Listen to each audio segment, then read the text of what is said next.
வணக்கம் நண்பர்களே, இன்று நாம் தரிசிக்கப் போகும் புண்ணிய தலம் ஈரோடு மாவட்டம் காங்கேயம்பாளையத்தில் காவிரி ஆற்றின் நடுவே அமைந்துள்ள அருள்மிகு நட்டாற்றீஸ்வரர் திருக்கோவில். காவிரி நதியின் மத்தியில் ஒரு சிறிய தீவு போன்ற பாறை மேட்டின் மீது அமைந்துள்ள இந்த ஆலயம் ஆயிரக்கணக்கான ஆண்டுகள் பழமையான சிவஸ்தலமாக பக்தர்களால் போற்றப்படுகிறது. இத்தலத்தின் மிகப்பெரிய சிறப்பு என்னவென்றால், அகத்திய முனிவரால் பிரதிஷ்டை செய்யப்பட்ட சிவலிங்கம் இங்கு அருள் பாலித்து வருவதாகும். சிவபெருமான் மற்றும் பார்வதி தேவியின் திருமணத்தின் போது பூமி வடதிசை நோக்கி சாய்ந்ததாக புராணங்கள் கூறுகின்றன. அப்போது பூமியை சமநிலைப்படுத்த சிவபெருமான் அகத்திய முனிவரை தென்னகத்திற்கு அனுப்பினார்.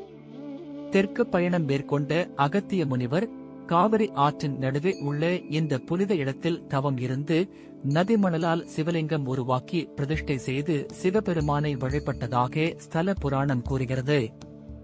இன்று வரை அந்த மணல் லிங்கம் சேதமடையாமல் பாதுகாக்கப்பட்டு இருப்பது இந்த ஆலயத்தின் அதிசயங்களில் ஒன்றாக கருதப்படுகிறது.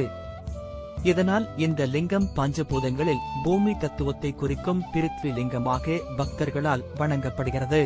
வரலாற்று ஆதாரங்களின்படி இந்த கோவிலின் கட்டிட அமைப்பு சோழர் காலத்தை சேர்ந்ததாக கருதப்படுகிறது. ராஜேந்திர சோழன் கால கல்வெட்டுகளும் இத்தலத்தின் தொன்மையை எடுத்துரைக்கின்றன.